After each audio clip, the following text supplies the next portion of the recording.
Pernahkah kamu merasa pikiranmu terlalu ramai? Seperti ada ribuan suara di kepala yang tak pernah diam, itulah tanda bahwa pikiran kita sedang butuh diolah, bukan diabaikan. Tujuan mengolah pikiran bukan untuk membuat hidup sempurna, tapi untuk membuat kita lebih sadar, lebih tenang, dan lebih terkendali. Ketika kita mengolah pikiran, kita belajar mengenali isi kepala kita sendiri. Kita mulai paham kenapa kita cemas, kenapa kita marah, dan bagaimana cara meredakannya. Dengan pikiran yang jernih, kita bisa fokus. Kita tidak lagi bereaksi berlebihan. Kita belajar memilih mana yang layak dipikirkan, mana yang bisa dilepaskan. Dan yang paling penting, kita mulai menemukan kedamaian di dalam diri sendiri. Pikiran kita seperti ladang yang luas. Apa yang kita tanam di dalamnya akan tumbuh dan mempengaruhi hidup kita. Tapi sayangnya, banyak dari kita membiarkan pikiran berjalan tanpa arah, dipenuhi kecemasan, ketakutan, dan kebisingan yang tak perlu. Mengolah pikiran bukan tentang menghentikannya, tapi tentang memahami, menyaring, dan mengarahkan pikiran kita agar bekerja untuk kita bukan melawan kita. Langkah pertama adalah sadar akan apa yang kamu pikirkan. Coba perhatikan, apa isi pikiranmu hari ini? Apakah kamu mengisi kepala dengan kritik terhadap diri sendiri,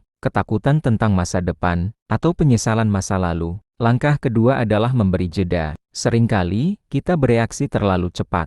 Padahal, pikiran butuh ruang. Tarik napas, diam sejenak. Itu bukan kelemahan, itu kekuatan. Dan yang terakhir, arahkan pikiranmu. Seperti sopir mengemudi mobil. Jangan biarkan pikiran membawamu ke tempat gelap yang tak kamu inginkan. Gantilah pikiran yang merugikan dengan yang membangun. Ini bukan positif palsu, tapi latihan mental seperti olahraga untuk otak. Saat kamu mulai mengolah pikiranmu dengan sadar, kamu akan merasakan perubahan. Lebih tenang, lebih fokus, dan lebih hidup. Semakin kita mampu mengolah pikiran, semakin kita mengenal diri. Kita jadi tahu apa yang membuat kita rapuh, dan juga apa yang membuat kita kuat.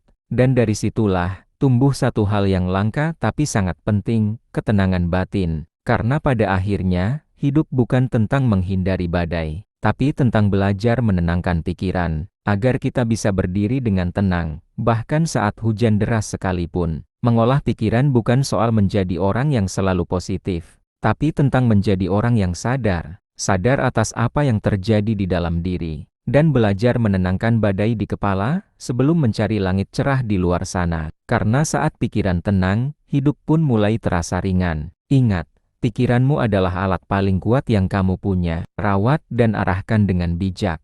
Terima kasih sudah menonton. Sampai jumpa di video selanjutnya.